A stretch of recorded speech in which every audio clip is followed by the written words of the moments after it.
Amen. Well, we're going to jump into a message that I've been brewing on here for a little bit.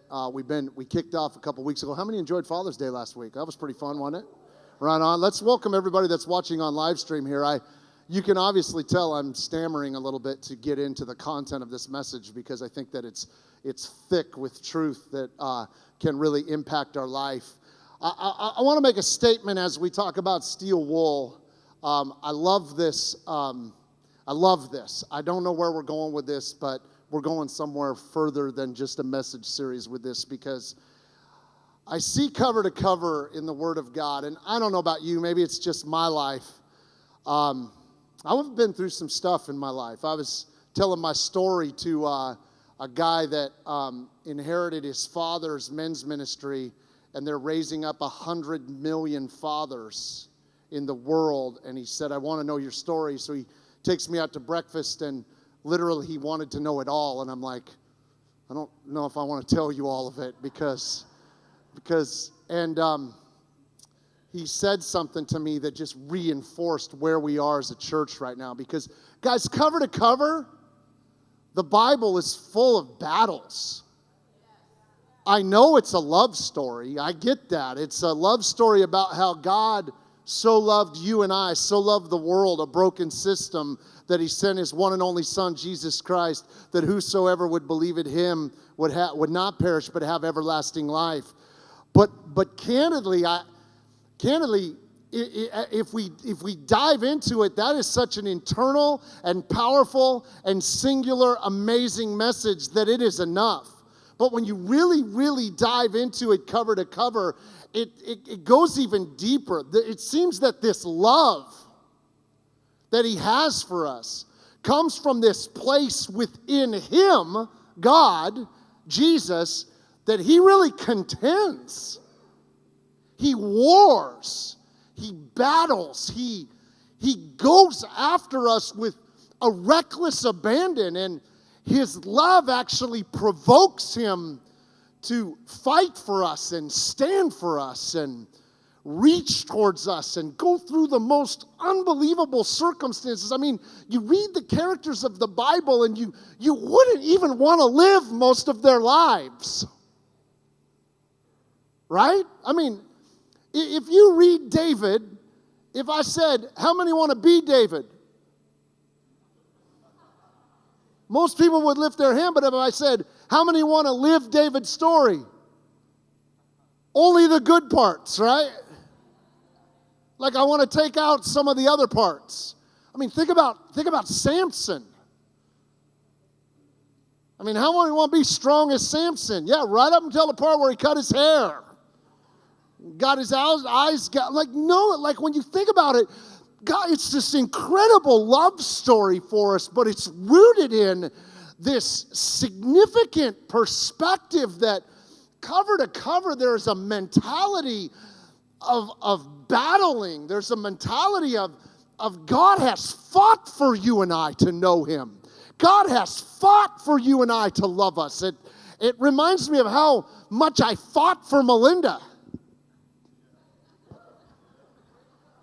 I mean, how many of you guys in here, you had to overcome a little bit of your own insecurities and your own frailties to fight for the woman that's in your life, huh, Jim? Come on, 60 years, that's no accident.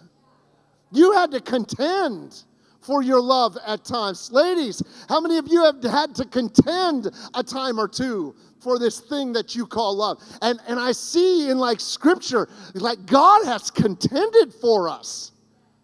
He has equipped and come upon and sent his Spirit into people like you and I in seasons throughout history in order to preserve this message of grace for us, in order to make sure the longevity of his love could last and it wouldn't be blotted out under the darkness of culture or the sea. Like, it's a love story, yes, but man, it seems to be a hard-fought one. A hard-fought one. Because even in the promises of God, there are still battles to be fought. That's so good, I'm going to say it again. Even in the promises of God, there are still battles to be fought. How many of you, when you graduated from college, you thought a career was a sure thing?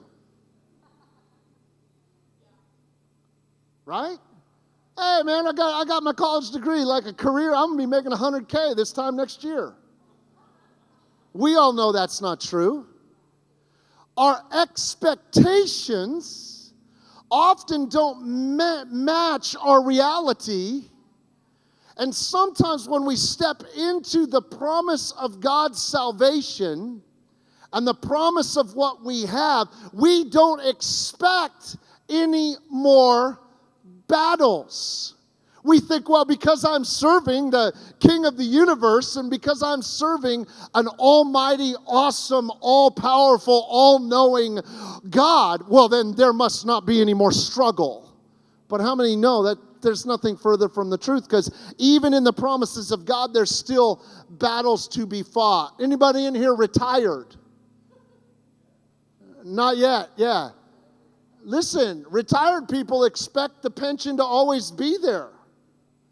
We often tie expectations to, we did our part, we gave our heart to Jesus, now God's on our side, so therefore victory is absolutely just imminent, and victory is imminent, but there are battles to be fought. How many business people? You launched a business, you just expected, you opened your doors. Man, we did all the hard work. We got the 1-year plan, the 3-year plan, the performance together, put our financing together. Customers are just going to flock into this place. Only to discover that just because you launch a business doesn't mean you're successful. You're going to fight battles for success. Just like some of you aspiring preachers. God called me to be a preacher. I'm supposed to be a preacher. I read my Bible. I got my story figured out. I'm preaching, therefore the masses are listening. Meanwhile, my social media accounts have 4 followers. Right? We often attach to the promise this idea of expected success. This idea of expected prosperity or expected outcomes that only benefit us. And yet, even in the promises of God, there are still battles to be fought. And how many know that this is why Paul tells us to walk by faith and not by sight? Because this is a journey of faith. It's a journey to go to these places. After I got done this last week telling some stories, I had lunch with the guy and his wife that came to our church a couple of years ago and sat with us in a room and listened to the 30-year story of the Rock Church and really helped us craft the new voice of the Rock Church, rescue regardless, inspire purpose, rescuing people and the purpose of their lives, and really was the wordsmith and the man of God who really helped our team define like what does this season for our church look like. And as I was sitting with him, and he started asking me some questions, and I began to just see this message that even in the promises of God, there are still battles to be fought. And he reminded me of the plane crash. And it's so funny when, and I'm telling this story because it mixes with your story. It's so funny when I go to places like that and I meet new people, probably the thing that I'm most noted for is taking over a church in distress from my parents who were killed in a plane crash. And it's funny because there were a few years a little while ago where I was tired of being known for that. Like, it's always it's like, hi, I'm Jeff. My parents died in a plane crash.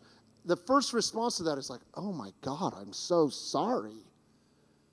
And I do feel that remorse, but I didn't want to be known for that. And yet, It's the scar of the battle to be fought, even in the presence of God. And is it and could it be that some of your scars that you bear from the battles you've fought are still your greatest testimony, even though they may not be the best preface to the book that you're trying to write? They're still the greatest thing that you have to offer humanity. Justin said to me, he said, Jeff, it's the story of the church. It's the story of that. It's the story of you and Melinda going through 11 years of infertility. The battles fought. It's the story of that makes, like, you're just the right guy to talk to somebody who feels like their expectations weren't met. You're just the right pastor to pastor the guy that feels like they just have been overlooked and passed over in life. He said it's because of those things, Jeff. And I never really saw it in this light, that even in the promises of God, there are still battles to be fought. Look at Joshua chapter 1 here. Enough about me, let's talk about you. Joshua chapter 1. Let's talk about all of us here. Verse 1, after the death of Moses, say Moses. He's a pretty good leader, wasn't he? The Lord's servant, the Lord spoke to Joshua, son of Nun, Moses' assistant. He said, Moses, my servant, is dead. Therefore, the time has come for you to lead these people, the Israelites, across the Jordan River into the land I am giving them. Let's take a time out right there and make sure everybody in this room is up to speed. So God calls Moses by a burning bush to go to Pharaoh and say, let my people go. We preached on that a few months ago. Moses goes and does that. Pharaoh finally lets the Israelites go.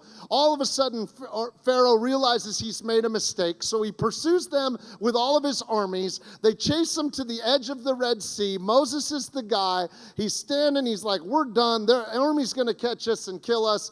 And God says, Moses, stretch your staff out. And y'all know the story. The parting of the Red Sea, and it's absolutely a metaphor of water baptism in the New Testament, but that's another course. And so they pass through the ground through the Red Sea, and then the water caves in around all of the Egyptian army, and they're all gone, and the Israelites are now free, but they're still not to the west side of the Jordan. They're free, but they're still not to where it's promised. They're free, but they're not to where it's promised. They're free of the slavery of Pharaoh, but they're not to where it's promised. A lot of us are free in Jesus Christ, but we're not to where it's promised, because even in the promises of God, there's still battles to be fought. They're free, but they're not where they're promised. And so here they get out there, and Moses is like realizing that leading a group of free people, that it can be very difficult. And there's a lot of junk that happens, and God delays their entrance into the promised land for 40 years. For 40 years. And in fact, only 2 get into the promised land of the original nation that criticized and complained and just made life difficult for God and Moses. And God just said, hey, you know what? You guys can stay free on the east side of the Jordan, but your kids are going to go into the promised land. Now, I know for my mom and dad, that'd be fine with them.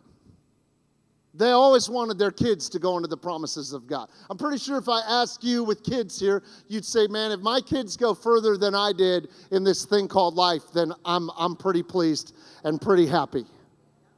And so this becomes this incredible baton pass right here.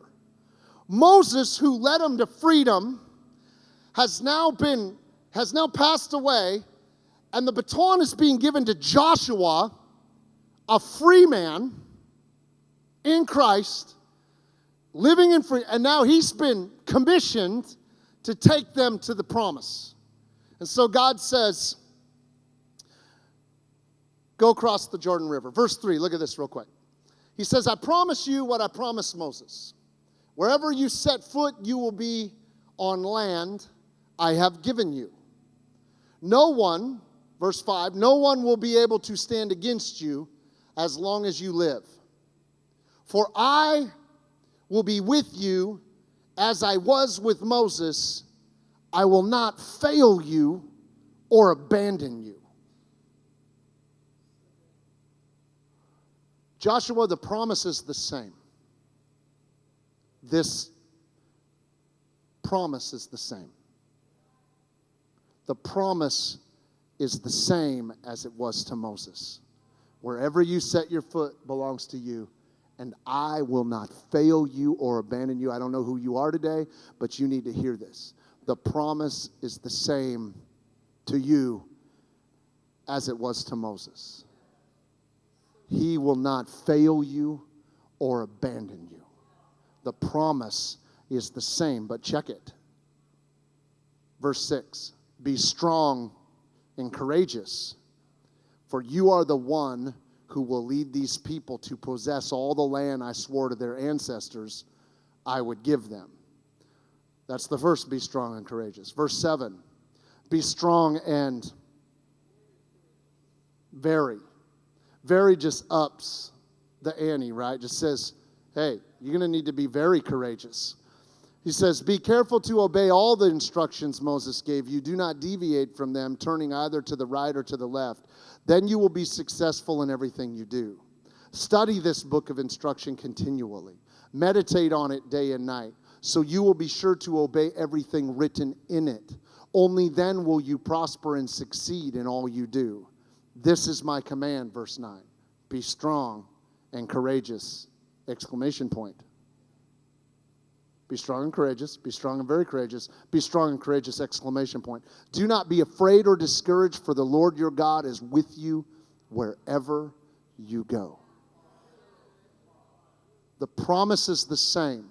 I will not abandon you. I will not fail you. I'm not going to abandon you or fail you in that career that I promised you. I'm not going to abandon you or fail you in that mission that I've called you to. The promise is the same. I'm not going to abandon you. I'm not going to fail you. I'm going to be with you. I'm going to carry you. I'm going to strengthen you. But Joshua, my son, you need to hear something. You need to be strong.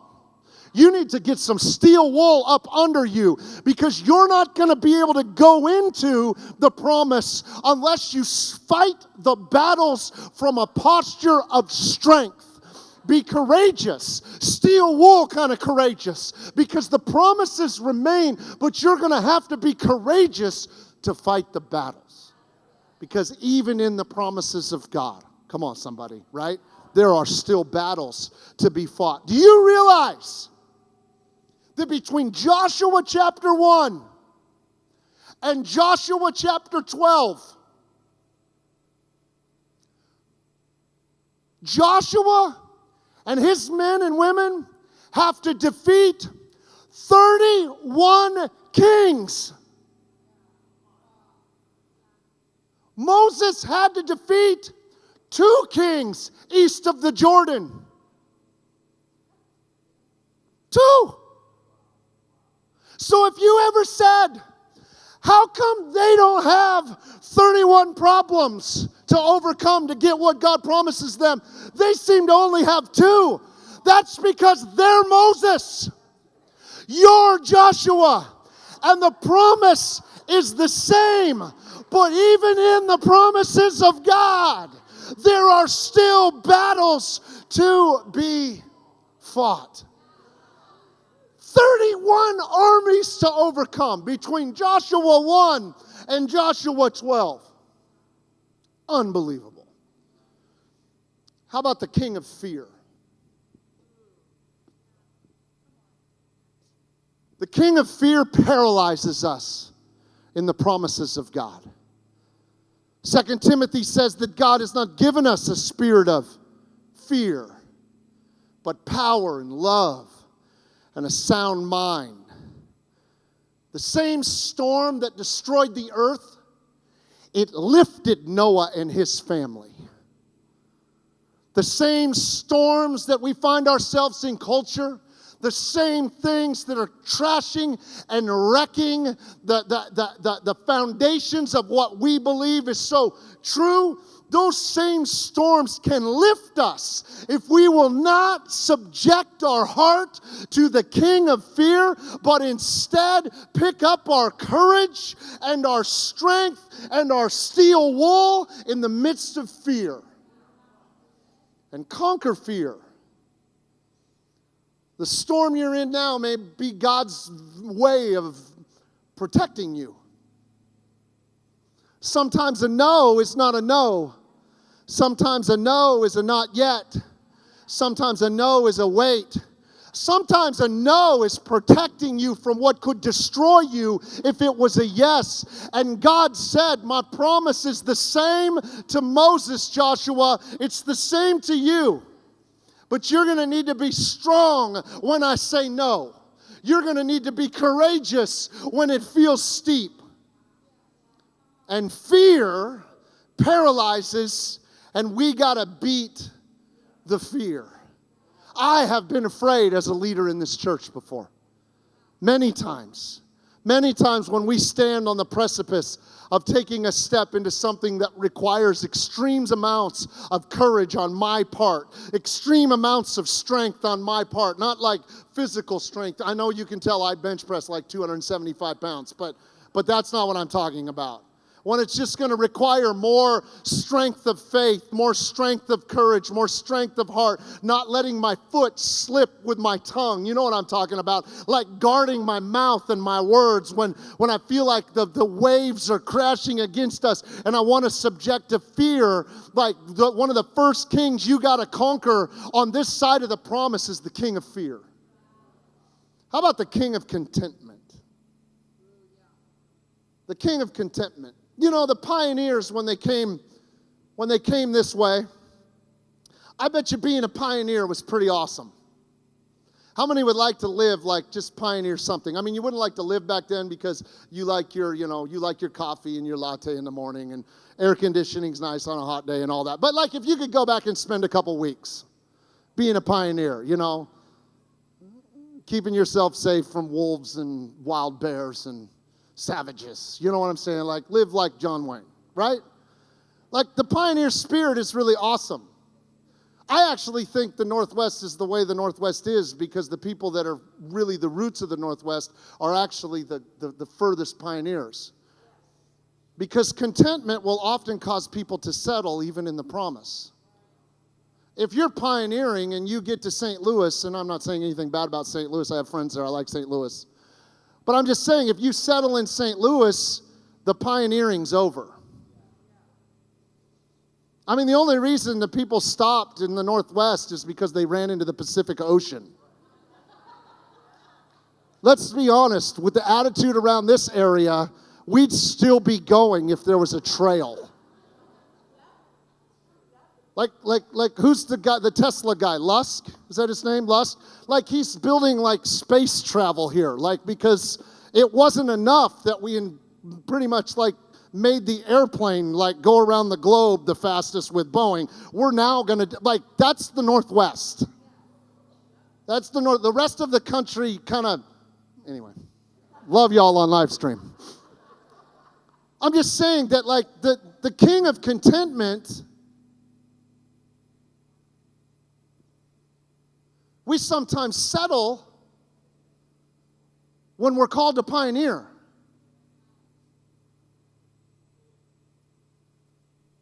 And think about that in terms of faith. Think about that in terms of like, where are we going? Like 31 kings for Joshua. How many sons and daughters were lost in battle after Jericho?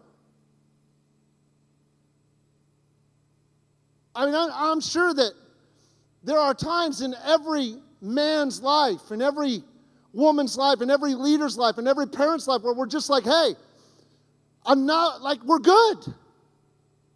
We're good, I like it here. The view's good. And yet the king of contentment will stop us short, because even in the promises of God, right, there's still battles to be fought. We don't get Joshua 12 if we stop after the miracle of Jericho. We don't defeat 31 kings if we're content with just marching around the city like 7 times and the walls fall down and it's like the battle's over. Yeah, we're awesome. Let's stay here and celebrate our awesomeness, right? See, faith is the confidence of things hoped for, right? Without hope for something, it's very difficult to keep your faith strong and full of courage. Contentment is the antithesis of hope. We're good. I'm not hoping for anything tomorrow. But here's where it's really dangerous, is we often get content when we're not good. Inside, we're ripped up. Inside, we're torn up. Inside, we wish things were different. But on the outside, we project that things are good. So we stay there where we are, and we don't hope in order to protect our confidence in as things are. Case in point. Why would somebody stay in an abusive relationship? Well, I'll tell you why. Because they have more confidence that they have a relationship filled with abuse than they have in a relationship that could actually be healthy and amazing and strong. Why do people stay in dead-end jobs? Because they're more confident in the dead-end job's paycheck than to step out and be a pioneer and go to a new place. Why do we remain where we're at when we know where we're at is not feeding our soul? It's because we have more confidence in a position that doesn't feed our soul than we have faith in what God could possibly do if we stop settling for where we're at. Because even in the promises of God, you're still going to have to fight the battle of contentment. Well, gosh, this ain't perfect, but it's pretty good. I got more confidence in pretty good than I have in, oh man, I might have to go forge a new path. Start over again. The king of contentment. Do you want another one, or? I'll end the king of contentment with this. Hope never lives in the past. It only exists in the future. So if you're without hope, it's because your mind and your thoughts and your current condition, it's all what is and what has been. It's not what could be. And what could be is the promises of God. But there will be battles to be fought. This one's probably the number one king in my life. I fight this king all the time. I fight it being a leader in a church. I fight it at the Speedway. I fight it with my own flesh and blood, my family. I fight it all the time. And it's the king of rejection. The king of rejection. This battle for acceptance. This battle of being okay in our own skin.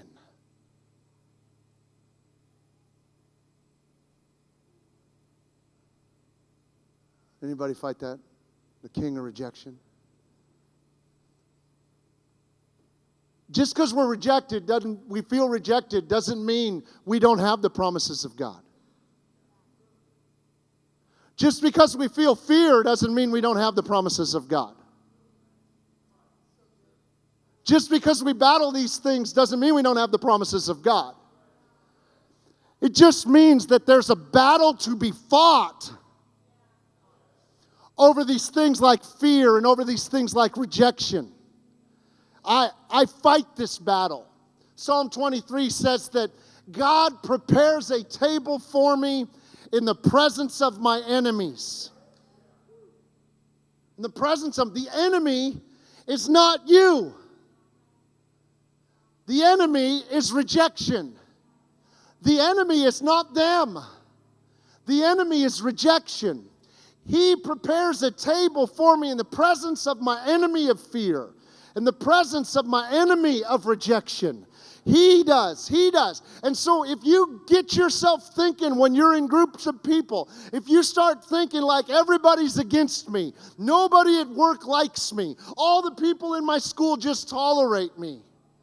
You walk into office and you're like, did you notice that Larry, you're talking to yourself, did you notice that Larry didn't even look up from his laptop to say hi to you? Larry clearly doesn't like you. Larry clearly has an issue with you. Larry clearly thinks that you are just not who you think you are. Larry might have been just totally enamored in his spreadsheet because he's geeky like that. But that's not, you don't see geeky Larry in his spreadsheet. Instead, you see something wrong with you. That person didn't say hi to me the way they did last Sunday, so gosh, I must have done something. You don't see the fact that that person was just on a mission, going that direction, doing what they do. You make it like literally the king of rejection. It steals us from, and it's the same message to Joshua. Joshua, be strong, be courageous. The truth is that maybe at times in life is people lie about you, right? Have anybody ever been lied about? Like what do we do in these moments of being rejected and these moments of being lied to and discouraged? You sit down and you lock eyes with your shepherd at the table that he's prepared for you in the presence of your enemies, and you remember what he said to Joshua.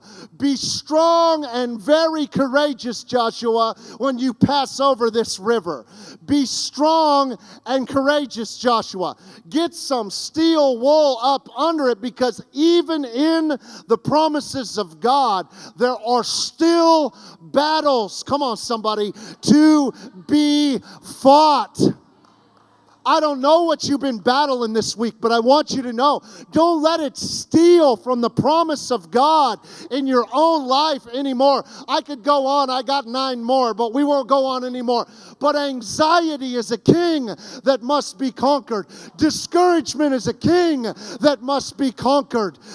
Greed is a king that must be conquered. Self is a king that must be conquered. We must ask ourselves, even in the promises of God, am I fighting the battles that God has called me to with strength and courage? Because we are, right? We are well able to overcome all these things.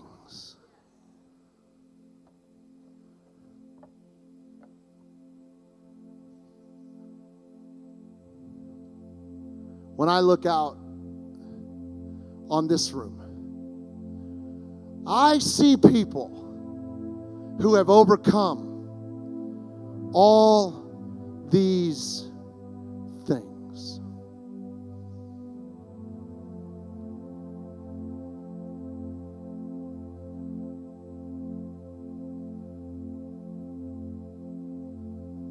All these things.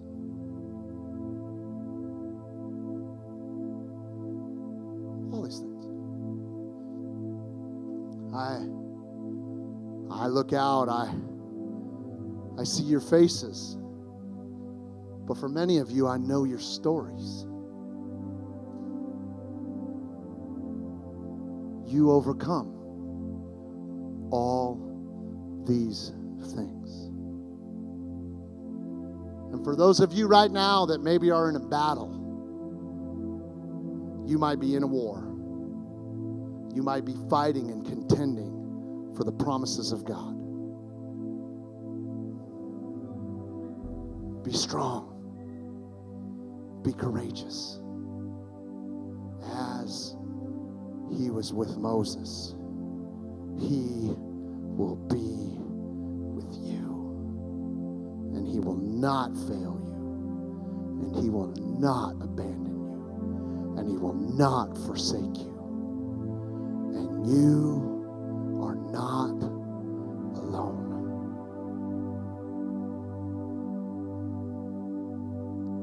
There's this Native American tradition in one of these tribes. And when a son comes of age, his dad blindfolds him and takes him out into the middle of the forest and sets him on a stump.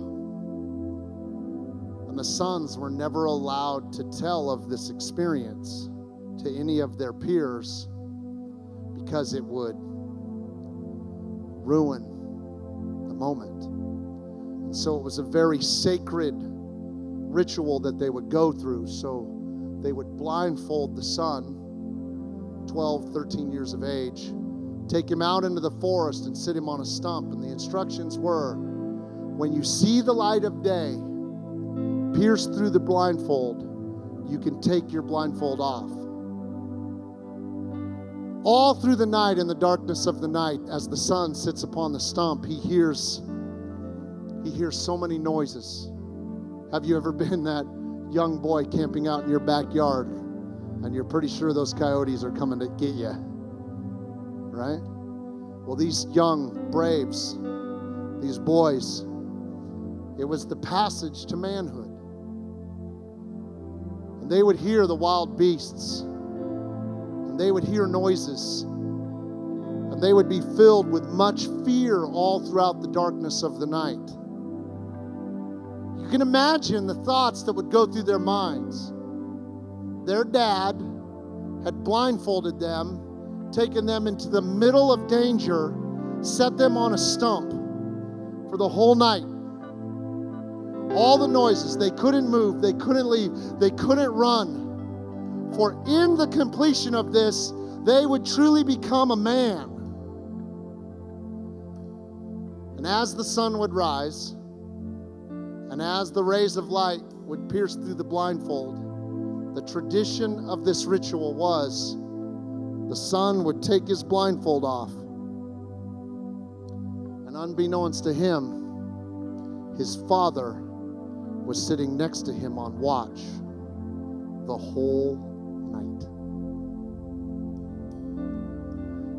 You may feel in your fight for God's promises that you are alone. You may have let fear blindfold your vision.